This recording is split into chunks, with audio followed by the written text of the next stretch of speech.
Hello everyone, how you doing? And you're very welcome to Inclusion Tag Rugby with myself, Aidan Raftery, and we have the Disability and Inclusion Officer, David McKay from the IRFU. We also have Matt Mitchell from the Wooden Spoon Children's Charity for Rugby, and of course former Ireland and Munster player Peter Bracken, who'll have a very valuable contribution to this, and you'll see why. So I suppose we'll start off with yourself first, Matt, and the Wooden Spoon. Can you give us a bit of a background on yourself and your involvement in rugby, and I suppose your role in the Wooden Spoon Children's Charity rugby organisation? They give grants, don't they, for and do a lot of work which makes changes lives for the people that have special needs and disabilities, and also their families as well. And it's essential for their development as well as they get older, and development skills development and things like that. Yeah, that's right. We're a grant giving charity, and we were formed 40 years ago when the Irish beat the English in Dublin, meaning that the England team won the Wooden Spoon, 1983. Were you playing then, Peter? I was. I would have been a young chap though. Yeah, yeah, Never say we don't give you anything, Matt. yeah, yeah. So I guess the charity is a celebration of English failure, but no. So, yeah, but we're very happy to on behalf of the rugby community across the whole of the UK and Ireland to be funding projects that help change the lives of children. That's Yeah, it. you asked. Yeah, and how do you get funding? And of course, the great work that your volunteers do, and the great work that you do yourself. And what's your role in the organisation as well? Well, I'm luckily enough to be able to call working for volunteering for Wooden Spoon or working for Wooden Spoon as my job. It's and I always say I absolutely love it. It makes it very easy to get up in the morning. I've worked hard in my life. I've played a bit of rugby and always been involved in rugby. But to be able to get up in the morning and use rugby to make to help improve the lives of the children we support is very easy to do. And as a result, I put 100% into it, and I think we're making a difference. And what we do on behalf of the rugby community is fund projects that help children and young people who are either disabled or disadvantaged or vulnerable in some way. And we always do it with rugby in the background. We don't just fund rugby projects, and we'll go on to talk about the rugby project that we funded with David just in a moment, I'm sure. But we fund a whole range of projects. We recently funded accessible beach surf boards and things to help children with a disability access the opportunity to surf off the coast of Ireland. And that was just one project that we funded. We funded £1.6 million worth of projects last year alone, and that all came from that little presentation of a wooden spoon at O'Donoghue's bar back 40 years ago. And since then we've helped thousands and thousands and thousands of children, and most importantly, we've helped their parents as well be proud of what they've been able to achieve. And so that's. But it's also important to say that it's not just in the UK. You also have projects going on in Ireland, and you fund different projects all around Ireland and England. Can you tell us a bit more about that? Yeah, England, Ireland, Scotland, Wales. We have Wooden Spoon regional committees across the whole of the UK and Ireland. So our Leinster committee is led by Niall Brown, who recently took over from Fergus Slattery, who you will all know. The great Fergus himself led Wooden Spoon Leinster for many years. Niall's taken that over to help out, and we wish Fergus all the best for his coping with what is a terrible illness of dementia. But Niall's doing a great job. We've got we're trying to regenerate the Leinster region. We have a very active Ulster region, led by Peter Wood and Willie John McBride up at Ballymena, and we're a little quiet over in Connacht and Munster, Peter. So perhaps you can give us give us a bit of a lift over there. But you know, we're fantastic. It was fantastic over the last weekend to see so many young people from all over Ireland, from all 4 provinces, taking part, and that's really down to David and his network and working in partnership with the IRFU. That's it, and we'll be talking about the partnership between yourselves and the IRFU as well. But I suppose a key part of your organisation as well, both in England and Ireland, and to be able to deliver these projects is the great work done by your volunteers both in England and Ireland. Yeah, all those committees, you know, those regions that we talked about, all have regional committees run by volunteers, like Peter and Niall. Peter Wood and Niall Brown, and you know, across the whole of of England and Scotland, we also have regional committees led by volunteers as well. And the importance of the benefit and the reason why it's so great to have those volunteers involved. It means that every penny that we raise stays locally to fund the projects that they want it to fund. And so there's no costs taken away from the money that they raise. That's it, and it's great to see the continued work. And I suppose from the point of view of the future, what are your goals and targets? I suppose for the future. Well, we'll talk specifically about how we want to work and how we want to affect the growth of inclusive rugby, VI rugby, disability rugby across Ireland, England, Scotland, and Wales. But we want to grow those volunteer committees, help the Leinster, bolster the Leinster committee so that they have regular events that raise money that is only going to be spent in Leinster. And we want to help the Ulster region to do the same. And also, if at all possible, Munster and Connacht could set up these committees, and we can get some activity going there as well. And I suppose really another thing that has happened in recent years, and it affected many areas of society around the world, as well as Ireland and England and Scotland and Wales, and that's COVID. And I suppose I'll be asking David as well how he found that it impacted on the IRFU. But I suppose from your point of view as a charity, how did it affect you, and what did you do to kind of get through that? Because it was, as I said, it was a very difficult time for all aspects of society, in sport and non-sporting organisations. Yeah, it was a terrible time for everyone, and you know, all those people that suffered from COVID, you know, need to be thought about here. But you know, for myself personally, and the small staff that we've got at Wooden Spoon head office, we were furloughed and were not working for the whole of that lockdown period.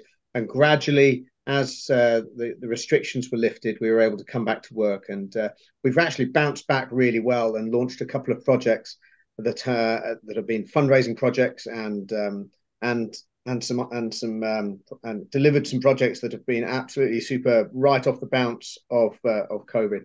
You know, one of the things that we're dealing with at the moment is a cost of living crisis. And Wooden Spoon have been able to help fund some projects that have helped young people who haven't been able to feed themselves to access food from food kitchens. And we've matched grants from all the regions to get out to help food kitchens help where they can. So you know, COVID brilliant. And the cost of living crisis, double whammy, but we're going strong now, and we're picking back up. So we're on a good trajectory. That's great, and I suppose just a few impressive things here.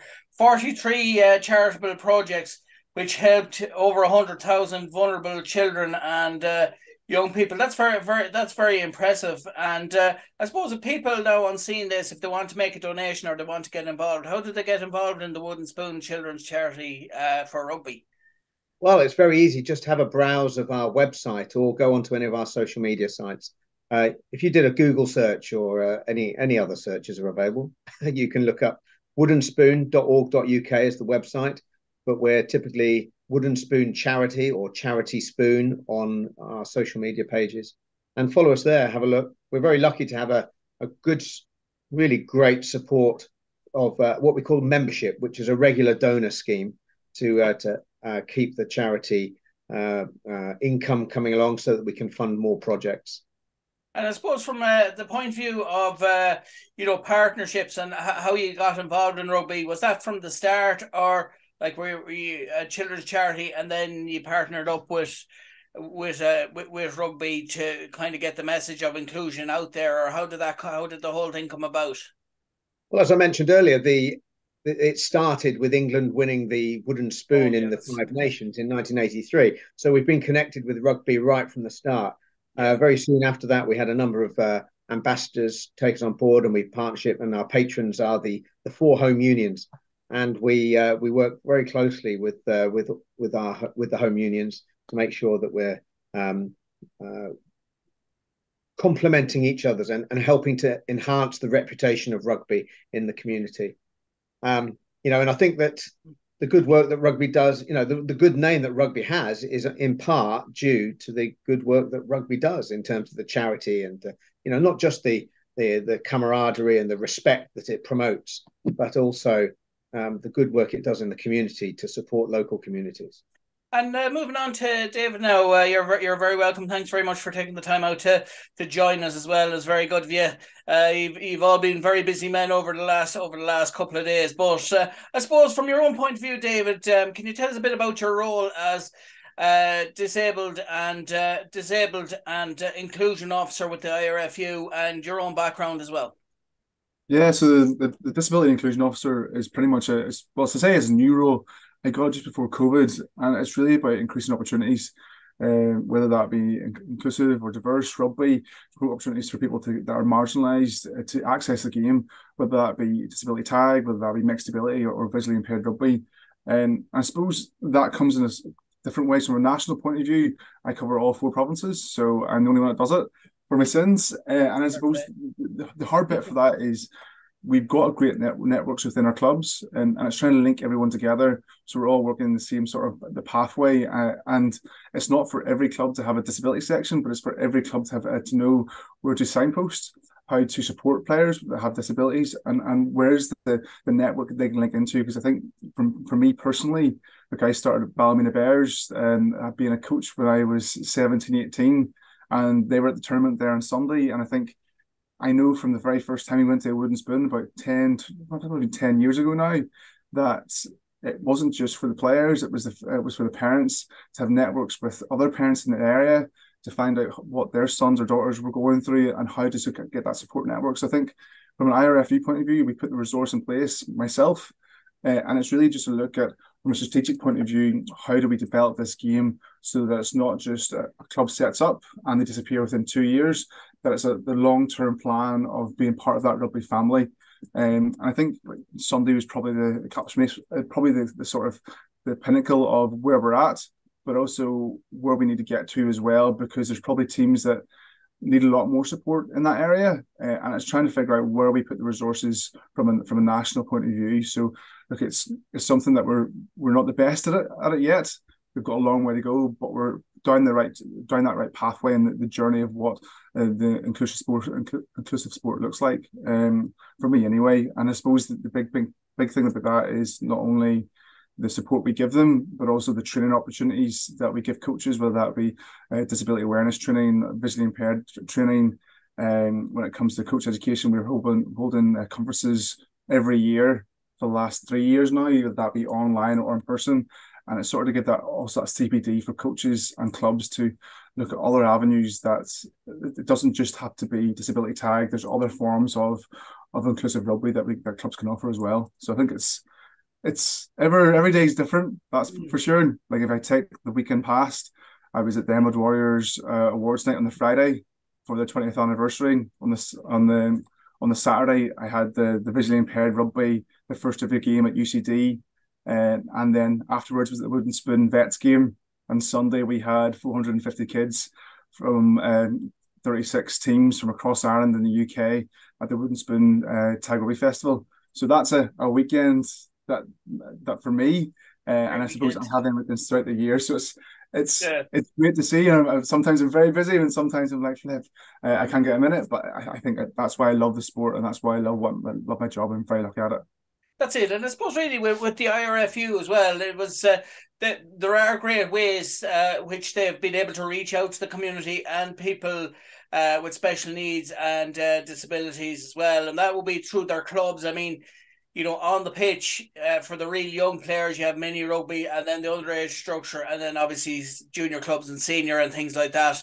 That's a great way. And but I suppose there was another avenue that you saw and you identified and have done great strides in association with the Wooden Spoon Children Charity, and that was you know, getting people with special needs involved in rugby. And I suppose, you know, that's the thing, that's the essence of, you know, the best thing to get people involved in rugby would have been, and the safest way is kind of tag rugby to start off with and see how they get interact in that. And obviously on Sunday, everyone, it was a thoroughly enjoyable tournament as well. I was there myself and delighted to be there, and it was very well organised. So there's that to it as well. And you know, when you see people enjoying themselves, that's what it's all about, isn't it? I think that's probably the big thing I know, speaking to parents that I've known for years that have been involved in the different teams that I've been involved in. It's they never thought their son or daughter could play rugby. They just didn't see that as being an avenue for them to participate in the game that they watch on TV.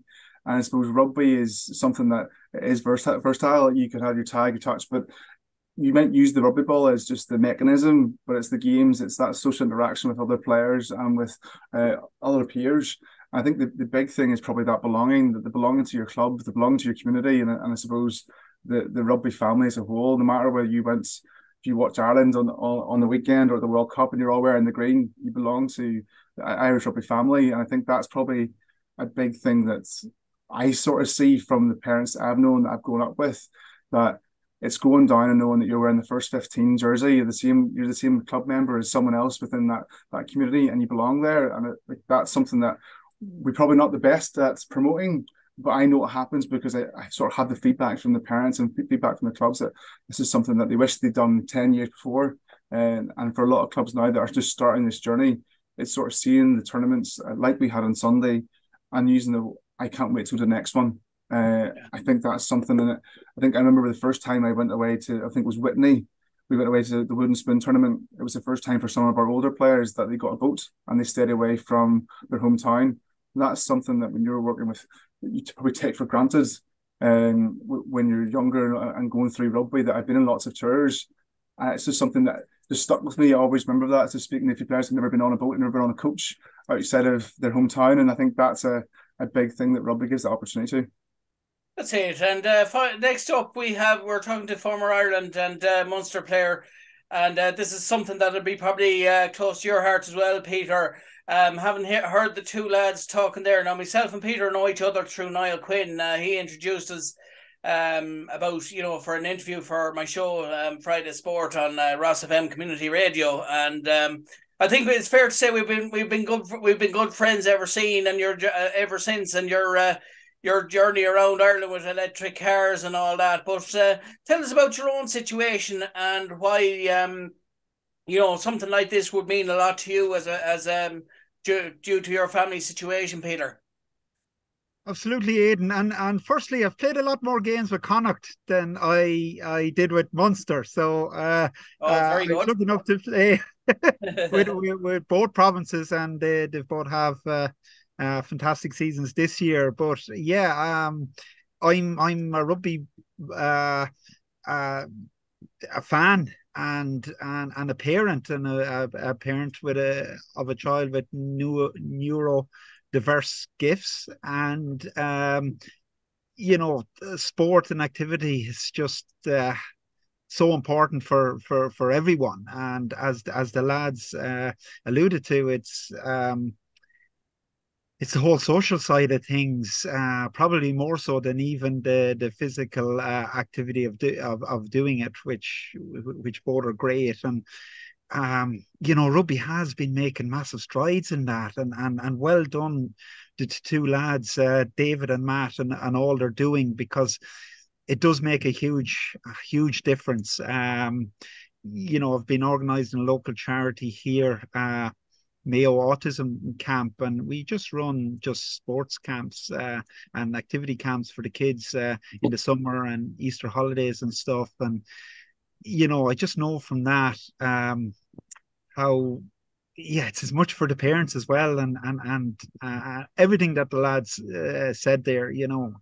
Great for the kids and great for networking with parents. So it's amazing. And last August, I was lucky enough. I just happened to be passing by Cork and popped in to Sundaswell Rugby Club, and the Sundaswell's Rebels were being presented with their World Cup trophy for mixed ability rugby, and I got stuck in and played a bit of rugby with the lads, and it was brilliant, and kind of it got me involved that way, and obviously with Niall, and the big event happening next Saturday on the 10th of June in Buccaneers Rugby Club, the All Ireland Mixed Ability rugby tournament. So it's the inaugural tournament. So that's going to be an amazing day, I'm sure. That's it. And, I suppose really as well, and another point to kind of offer as well is, as well as having fun, the people with special needs and disabilities as well, that are playing in these games as well, they're actually developing skills as well without realising it. I suppose developing skills by having fun is another way, isn't it, Peter and Matt? Yeah. Peter and David and Matt, isn't it? Yeah. Well, just the whole team. There's very few games in the world better for team, a better team game than rugby. We all know that, and I know we're biased, but it is the best team game, and all shapes and sizes and abilities and all the rest. And it's just communication skills and getting on with other people. And one thing that stuck out to me down in Sundaswell that day was the banter. The banter between everyone involved, the players and the coaches, and it's just kind of unique to rugby. And everyone should get a chance to experience that. And the guys with different and special needs and whatever, they love that. And I was especially taken by some of the non-PC quotes and language used by the players in slagging each other off. So it just brought the whole human element to it, that everyone deserves the opportunity to get involved in the crack and having fun and being active and being part of a team sport. And no better game than rugby to get involved in. Peter, can I ask you a question, Peter? Yes. We talk about the amazing opportunities that rugby give to bond players together, whether it's children or adults. It creates connection, it creates community, develops character and confidence, and communication skills. But and for your child, as a parent of a child that has, as you said, a gift. How do you define the support that you got from the state, as it were, and through school? Did you have a positive experience? Yes and no. It was very, very difficult at the start. It took 4 years for a diagnosis, so virtually no help whatsoever. But once you get labelled, well, then in Ireland and particularly in Mayo, there is a lot of support. There is not that support in other parts of the country. So we're lucky to have a little bit of a hub, but that didn't come by accident. That's from a lot of hard work down through the years from different parents that had no access to any help. So it was a big learning curve for me, but also with their primary school. So it was all new, it was all learning. I spent a lot of time educating teachers and different things about autism and the likes, and really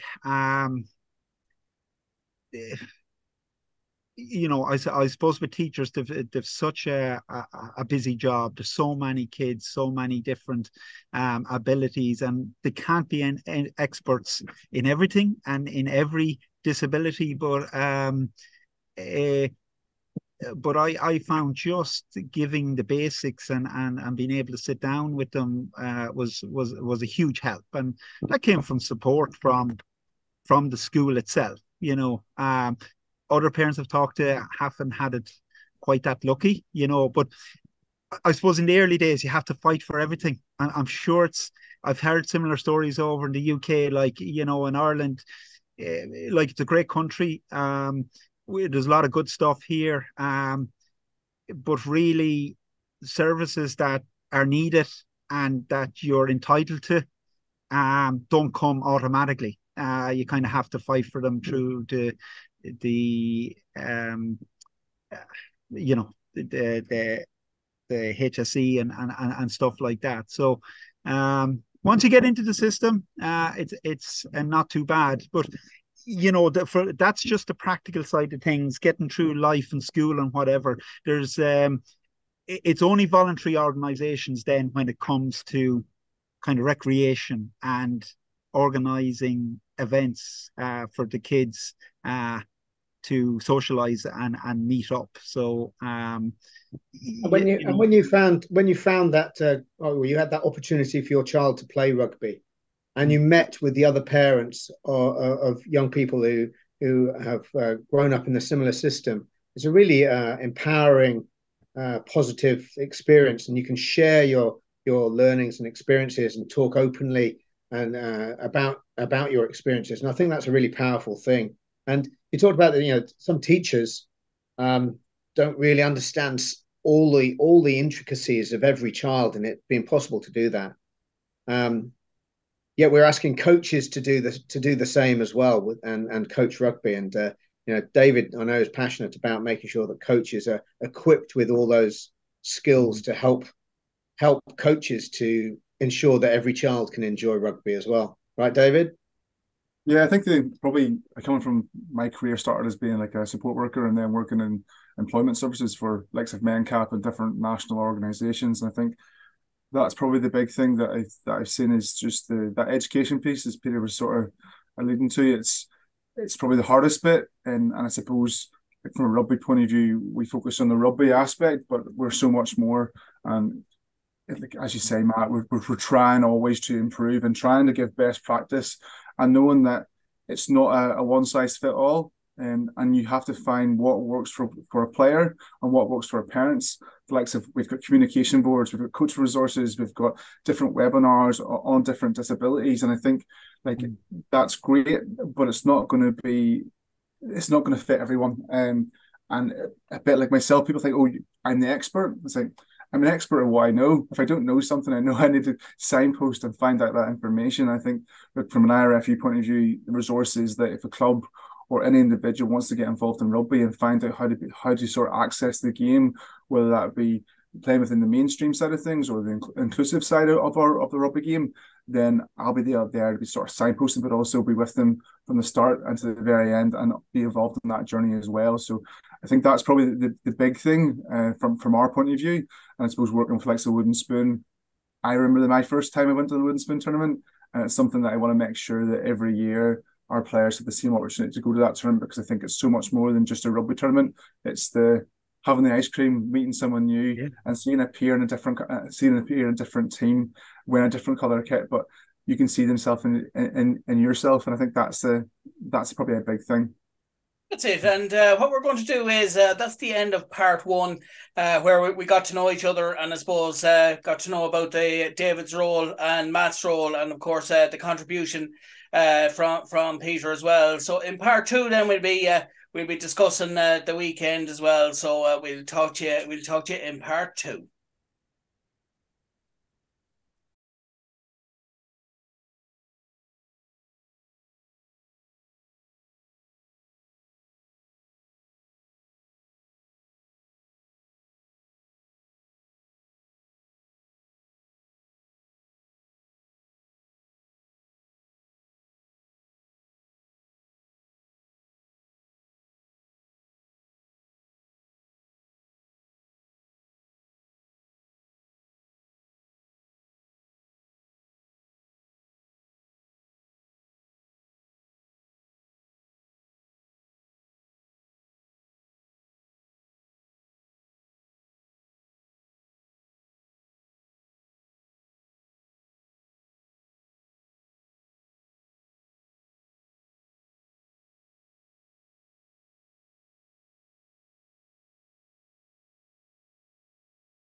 Hello, hello everyone. How you doing? You're welcome to part two of Inclusion Tag Rugby with myself, Aidan Raftery, and it's great to have on board David McKay, the Disabled and Inclusion Officer with the IRFU, former Connacht, Munster and Ireland player Peter Bracken, and of course Matt Mitchell from the Wooden Spoon children's charity for rugby. So you're all very welcome back to part two. Thanks very much for taking time out. And I suppose now this is the fun bit now where we get to talk about last weekend. It wasn't just Sunday. There was great crack had, as David mentioned, on Saturday as well, lads. So I suppose starting off with you, David, tell us, from your point of view, how Saturday went, because it was an enjoyable day out for both the IRFU and, of course, the Wooden Spoon charity, as children's charity as well.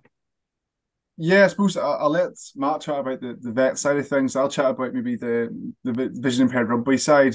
And that was really a combination of the last sort of 3 years with Ian McKinley sort of coming to us and asking about setting up a visually impaired rugby team within Ireland. I suppose his passion for the rationale of why he wants to set something up in that area. So we looked into it with coach education, and Old Wesley put their hand up to sort of say, look, we want to be involved in this project and we want to be the host club and want to have a VI team out of Old Wesley. So it's been 2 years of training, and it sort of all came down to Saturday morning at UCD, where we played against the Harlequins team. They flew over from London, and we played 3 10-minute games against that squad. And I think for our players that we play, VI rugby is really for anybody from B2 to B5 category.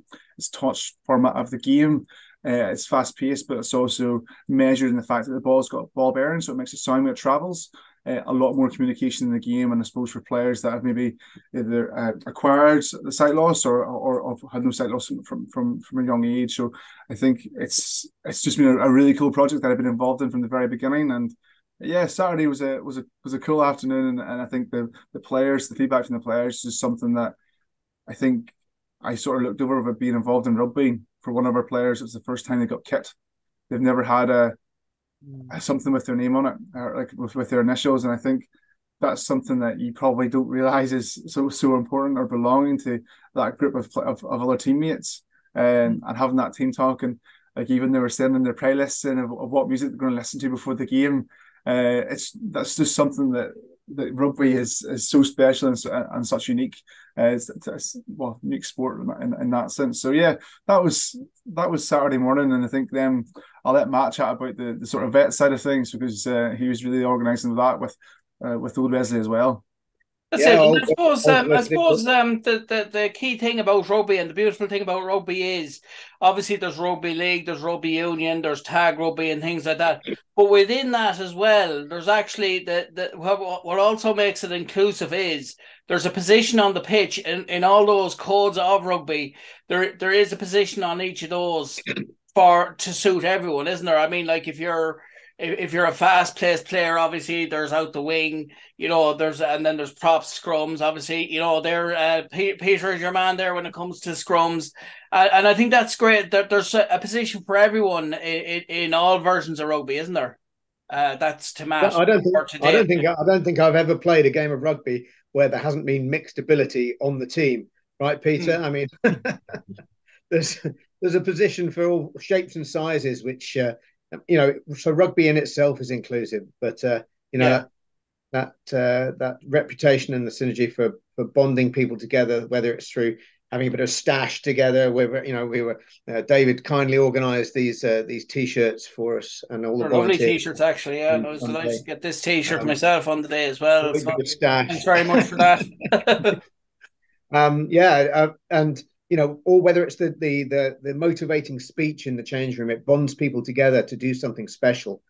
And we have veteran rugby teams all over the UK and Ireland, set up really to help with those people who have perhaps retired from league rugby and don't want to put their bodies on the line every week, just to play occasional games for a good cause. They'll all have paid their match fee and a bit more towards as a contribution, a donation to Wooden Spoon. And it's through that and the raffle and the fundraising things that we do that we're able to fund the projects that we were able to then go and see after playing on Saturday, on Sunday. So we played against Old Wesley. They were much stronger than us. They were used to that, at Energia Park, there's some strange bounces on the pitch there. They took full advantage of the home pitch and whipped us, but it was great. We had a fantastic time. A couple of guys in hospital, but they're recovering. But guys have come back to rugby after retiring just to play some fun games. There was no malice. There was no over eagerness to smash people. It was a great fun game of rugby and played in a really great spirit. And we all went out afterwards. That's it. That's the good thing about it. Was for all the guys then to come on the Sunday and see how the money we raised is spent. And it was a beautiful, joyful day. That's it. And I was looking there at Peter there. He's looking all nostalgic as, probably no doubt remembering his playing days as well. Is that right, Peter? Oh, yeah. It's it's good to put on the boots from time to time, but no, I no longer want to do it week in, week out. So yeah, I've been a part of some vets teams. I try and get the boots on at least once a year anyway, just to keep ticking over. So it is great, and they're always around raising awareness and money for various different charities. So it's a great thing to be able to do. That's it. And I suppose overall on the day itself, as I said, I was a physio at it. I really enjoyed the day. Played myself in one of the games. It's a very enjoyable sport, tag rugby. This is the All-Ireland Inclusion Tag Rugby Tournament. It was in the IRFU High Performance Centre in Abbottstown.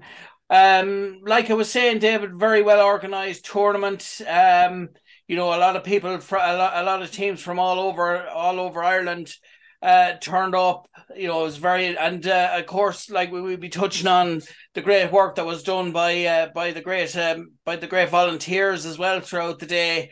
But I suppose, can you tell us about you told us a bit about the partnership between the IRFU and Wooden Spoon Children's Charity for Rugby. Can you expand maybe a bit on that? Both Matt and Matt first, and then David, and I suppose the organisation that went into it, because I suppose people just turn up on the day and all that, and they have a great fun. But I suppose just to let people know what went into organising it and the importance of that partnership between the IRFU and Wooden Spoon. So I'll start there, Matt. Yeah, well, I think that it doesn't all just happen on the day. The clubs themselves have worked really hard to pull together young people to take part, and the players all to get involved. So they've all worked really hard on their front, but David's worked extremely hard to make sure that this festival came off. Now, Wooden Spoon have funded a disability tag rugby festival on and off for the last 10 years or so. I say on and off because we obviously had COVID in there, but we've always sought for a host across the UK or Ireland that would host what we call the Wooden Spoon Disability Tag Rugby Festival, and we've held it in England. We've held it in Ulster previously. In fact, we've held it in numerous places. And during lockdown, or just before lockdown, we were planning to hold it in partnership with Wasps. You'll be pleased to hear, Peter. I know who you represented a couple of times. We were due to be hosting it at a club in the Midlands, in a Banbury Rugby Club. Sadly, COVID got the better of us, and then after that, sadly, the demise of Wasps has knocked it on the head as well. But bravely, David stepped forward and said, "I can do this. I can organise it." He got the backing of the IRFU and has worked extremely hard. And what an incredible facility to host it at. And we were very, very proud to be partnered up with the IRFU and for them to host it. David, you did a fantastic job. Thank you. I think that's probably the easy bit, Matt. I think when it comes to organising tournaments, it's probably bread and butter for IRFU in that sense. And I suppose for us, it was really to look. We're very lucky to have hosted 4 in Ireland over the last sort of 10 years, and I think it was always something that we wanted to re-establish, and we knew that it was a big undertaking for clubs to put up their hand up, because the numbers is you have 36 teams travelling from all 4 provinces. We also have teams travelling from Stockport, and I think it's that organisational side of things that, look, I'm a full-time employee that can spend time and putting logistical sides, manuals together, and that other aspect. So it means the next time that someone's going to host this tournament, they're going to get, here's the plan, here's everything you need to buy, here's everything you need to put in place. And then from that, hopefully it makes it a little bit easier for that next club. And I suppose it's for clubs you don't have to wait for a big tournament like this. You could hold smaller events for your local clubs within your little hub. And it's just about getting people together to play rugby. And I think, look, that was the easy bit. I'm very lucky that I have a great team of colleagues that would pull in and that were there on the day as well. But also, most important bit was the volunteers, not only from the teams, but the ones that came on the day wearing the black t-shirts that Matt's wearing, and like each pitch had 5 volunteers coordinating the games. They had all the balls, everything that was sort of you name it. They had it. Even comes to having spare referee whistles. So there was no excuse not to be able to referee. And I think it's from the little bits that make a big difference on a tournament day like that. And I even know things I'd want to change the next time I do it, if I ever do it. But I think when I'm going to the next club of what I would put in place, and I think that's probably the big thing for me. We've certainly got a manual now, haven't we, David, for the next host to organise it. We do need to find another host now.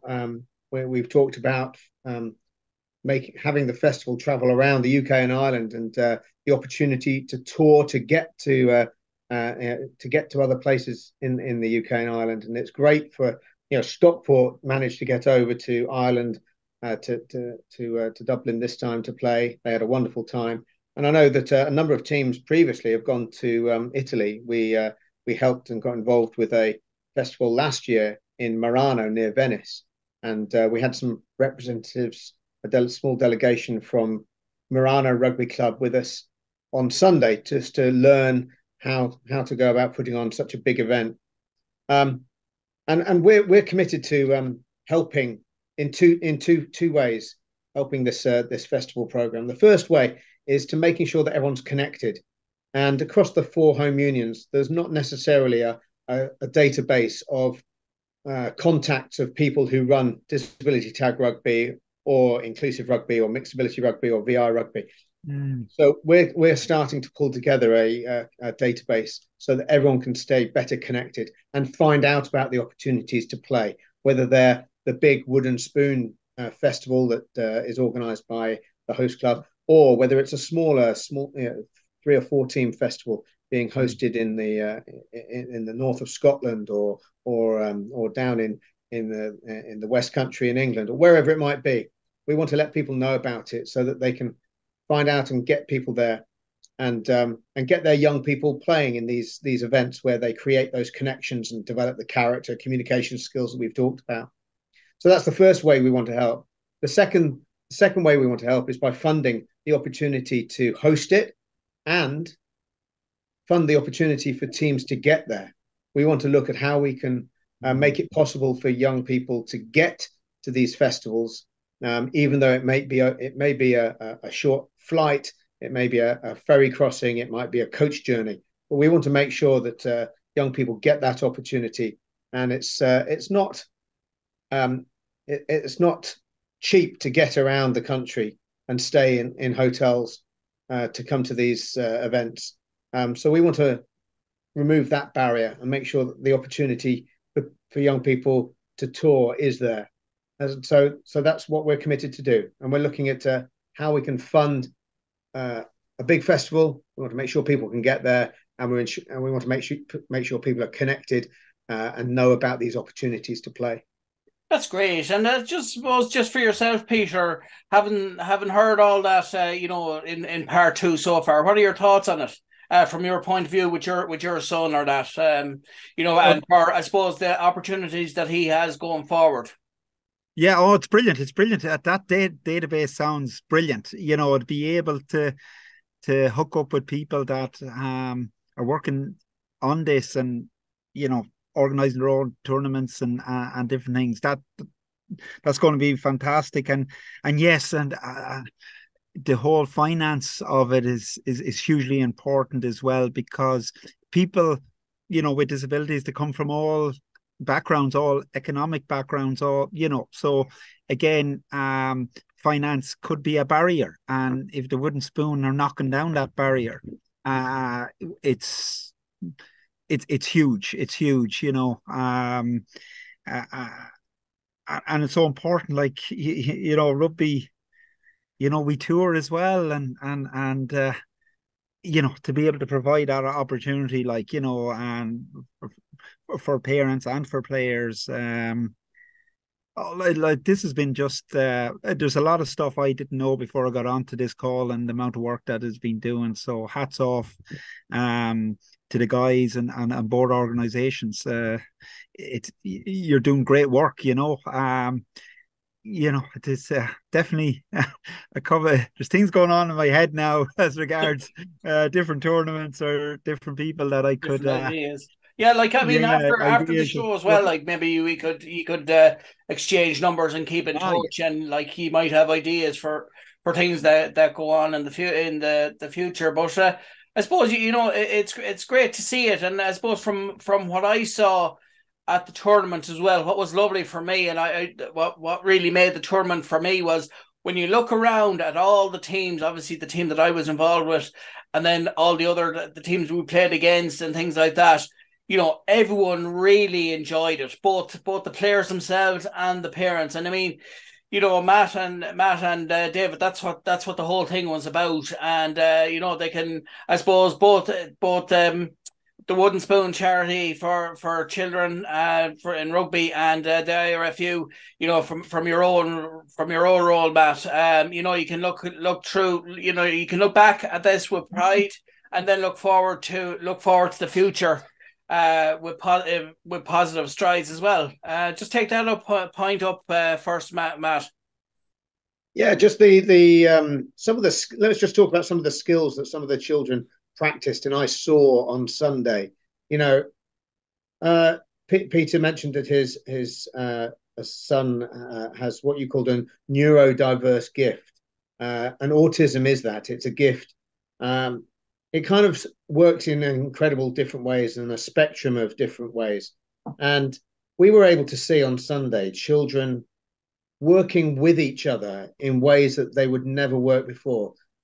You know, when one team is clearly more able than the other team, the players show empathy and allow the opposition to make progress up the field and score tries, and applaud them when they score a try. And that's kind of role modeling set by the parents and the coaches, but they pick up on that and they learn empathy, as well as all those usual skills. And I think that that's an amazing thing to happen. David, you know, stood back and, you know, we had volunteers helping across the board, and it was just a joyful scene to watch and to behold across the whole day. That's it. And yourself there, David, what are your thoughts on that point? I suppose I was running around the whole day. I'm not seeing as much rugby, but the bits I did see is probably one of the reasons why I got involved in the disability tag rugby at the very beginning, when I first didn't even work in rugby and just played.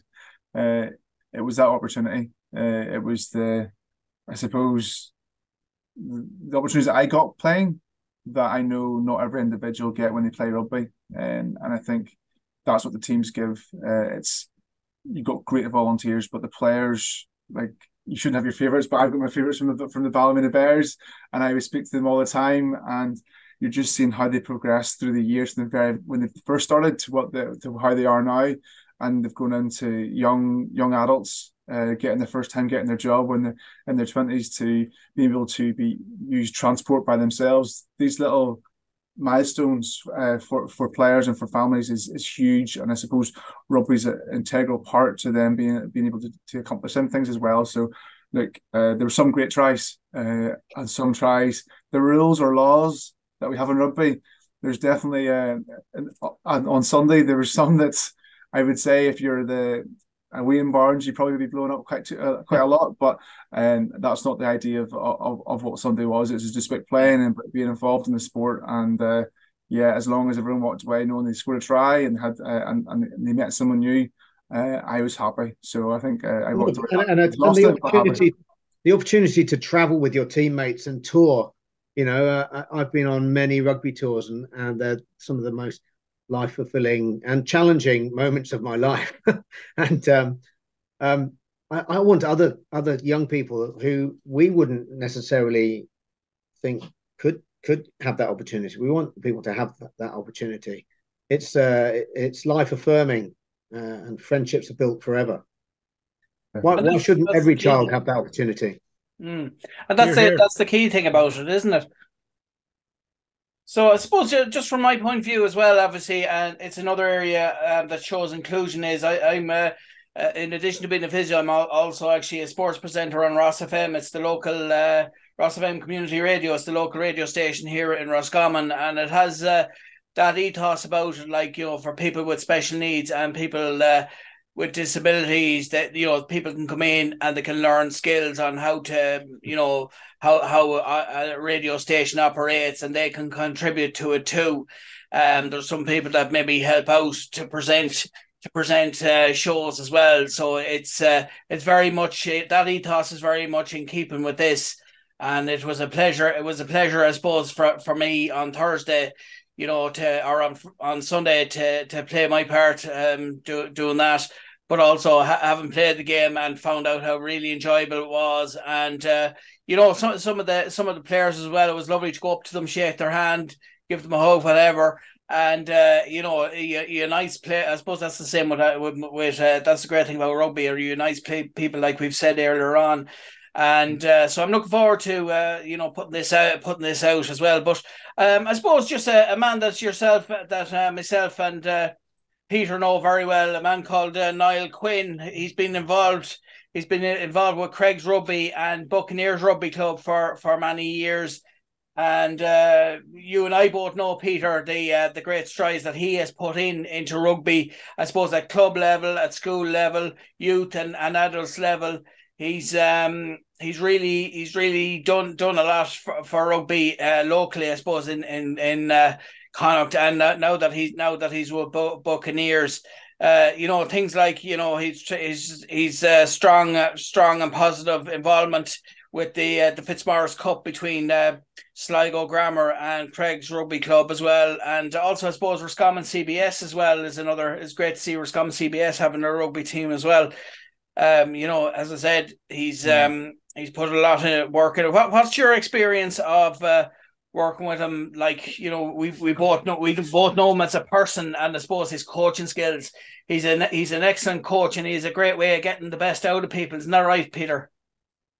Absolutely, yeah. No, Niall's doing phenomenal work, getting involved in everything, you know, from the local community stuff to the disability stuff, to the inclusion and everything in between. So yeah, he's doing phenomenal work, you know. And I suppose it takes someone like Niall to get these things going, but there's only so much, you know, one person can do, and then you start to need help, and you know, quite a bit of help to get things up and going. I know Niall is involved in the tournament in Buccaneers on June the 10th, and you know, I'm sure he'll be trying to gather up volunteers for various other projects that he has. But it's always a pleasure to try and help out Niall as best I can.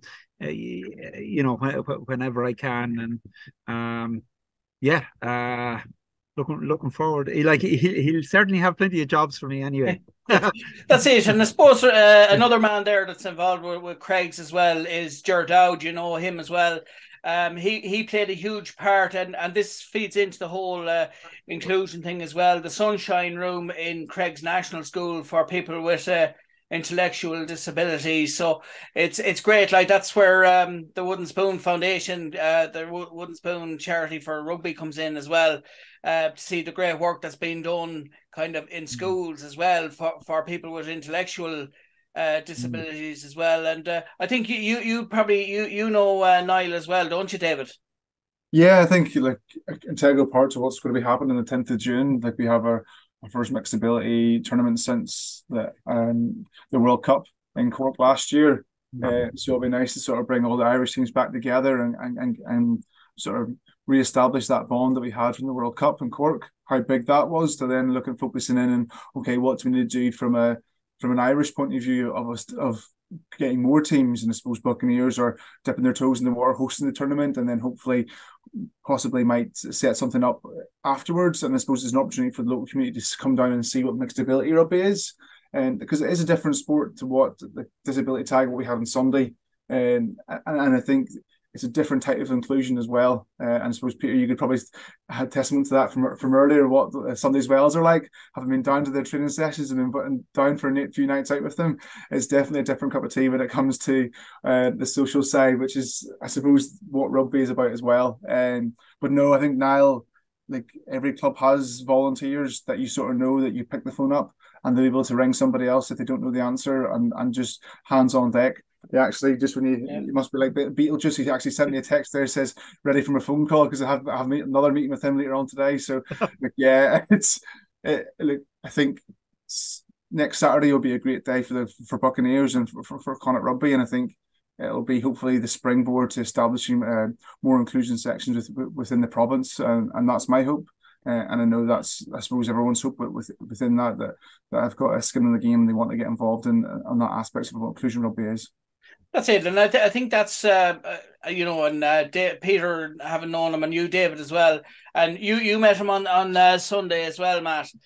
He does have a huge passion for expanding the game, and he looks for finance to help, I suppose, increase the inclusion in the sports, not just tag rugby, as David said, but also the other, the seven-a-side or whatever. And that was another thing I forgot to mention as well. It was lovely to see the Six Nations trophy and the Triple Crown there making its way around the ground on Sunday as well. That was very well organised. And two ladies, I believe, from the Ireland Sevens and another lad as well. So that was a lovely part of the day as well, wasn't it, David?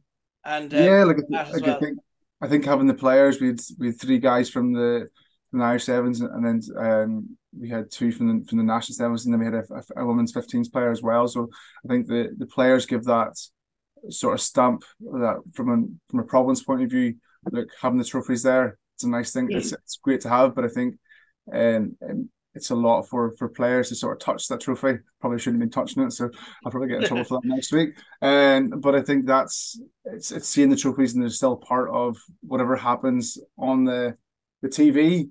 It's all linked to what happens on the pitch where there's no cameras about. And I think that's probably the grassroots of where rugby comes from, and it's still you can see that through the teams as well. And what are your thoughts on that match? David, you met him. Well, David got his hands on the Six Nations trophy on Sunday rather. It was the closest any Englishman's got to it for a few years. We might let you have a look at it another time as well. That'd be very good of you. Thank you. Yeah, I thought you brought up that whole subject, Aidan, on purpose because we've an Englishman here. So I know I met Matt now. It was lovely to meet him on Saturday. Face to face, and we that last match, it was nice to have a great talk both to David and to Matt on the day. So so it was just, I thought it was an important point to bring Niall into it, because he has been doing great work, and he does look for support, I suppose, financial and I suppose physical help and all the things. He does, like, I suppose, not just with Craig's, but also with Buccaneers, and also, I suppose in a Connacht sense as well. And I'm sure that'll be, I suppose, through people, through organisations like Wooden Spoon as well. I'm sure you'll be getting behind Niall in developing those as well, Matt.